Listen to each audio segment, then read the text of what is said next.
Ang ating pong lumang 25 barya, ito po yung tinatawag na paru-paro. Yan, Flora and Fauna series po yan.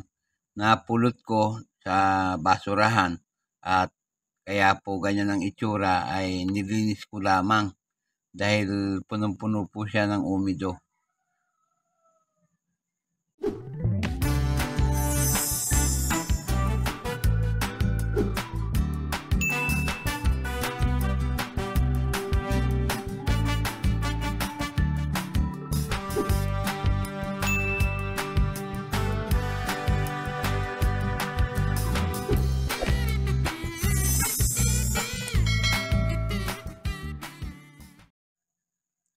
Ang ating lumang 25 barya, ito po yung paru-paro na kung tawagin ay Flora and Fauna series. Pag-usapan po natin. Sa harap na bahagi po ng baryang ito ay makikita natin ang larawan ni Juan Luna.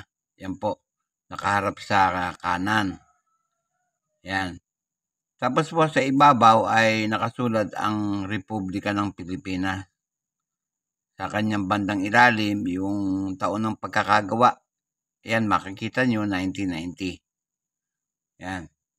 Maganda sana yung pera natin. Kaya lang itong pera neto ay nanggaling nga po sa siga. Kaya ganyan ang itsura. Sa reverse na bahagi naman, makikita natin sa bandang gitna. Ayan po, yung paru-paro. Ito po yung Philippine butterfly na kung tawagin ay Graphium idiodes. Yan po yung scientific name niya. Yan. Sa taas na bahagi, yung kanyang denomination, 25 centimos.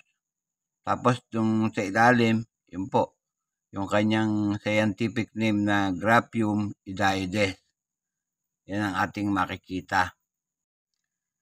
Kung titignan naman natin ang kanyang gilid o yung edge, yan po. Rigid po yan.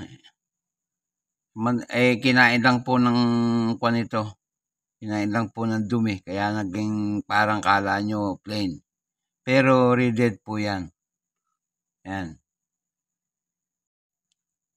Ginawa po ang barya na yan sa BSP, Security Plant Complex. Yan po. Tsaka po sa Royal Mint, Lantrisan, United Kingdom. Yan po ang paggawaan niyang barya na yan. At yan nga pong barya na yan ay nanggaling dito sa ating mahal na bansang Pilipinas. Ang nag-i-issue po niyan ay Central Bank of the Philippines o yung Bangko Sentral ng Pilipinas. Ang period po, Republic, magbuhat 1946 hanggang sa kasalukuyan. Standard circulation coins po yan. Nagsimula po yung umiral 1983 hanggang 1990. Ang value nga po ay 25 centimos. Currency po ay piso. Ang komposisyon po niyan ay brass. Tumitimbang po ng 3.9 gram, may diameter na 21 mm. At ang kapal po ay 1.68 mm. Yan. Ang hubog, makikita nyo, bilog. Milled ang technique na ginamit at medal element ang orientation. Na demonetize na po yan noong January 2, 1998. Pero nag-iwan po ng number na N number 2462.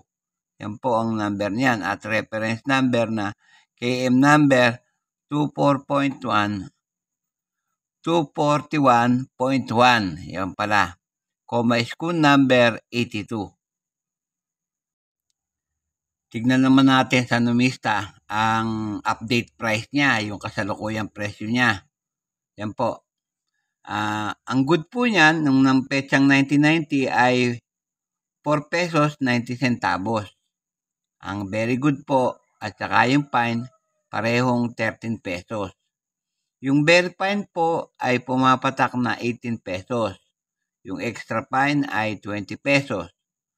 Yung pong almost uncirculated, 27 pesos. At yung uncirculated po niyan ay pumapatak ng 55 pesos. Dito naman po sa eBay ay may dalawang presyo po siya. Yung pong 1983 niyan ay $6. Tapos po sa isang eBay, yung isa naman, pagka po ang petsa ay 1983 din, pumapatak po ng $4.68. Yan po ang presyo niyan dito sa eBay. Sa Numis Corner naman po, kapag 1990, katulad ng ganyang petsa, pumapatak po yan ng €10. Yan po lamang at wala nang iba. Yung mga subscriber na unti-unting nadagdag sa aking channel, shout out po sa inyo. Maraming salamat po sa inyong pagtangkilik sa aking mga content. Walang tigil at walang sawa po ako nagpapasalamat sa inyong lahat pagkat nandiyan kayong palagi at nakasubaybay sa aking channel. Maraming salamat po sa inyong panonood. At sa huli ay masabi kong mabuhay tayong lahat. Kaya po ng dati, bago ako matapos sa aking content ngayong araw, ay nais ko pong i-shoutout ang lahat ng aking kabarya. Shoutout po sa inyo. Lahat ng aking kapwa-kolektor. Shoutout po sa inyo. Lahat ng senior citizen at mga silent viewer, shoutout po sa inyo.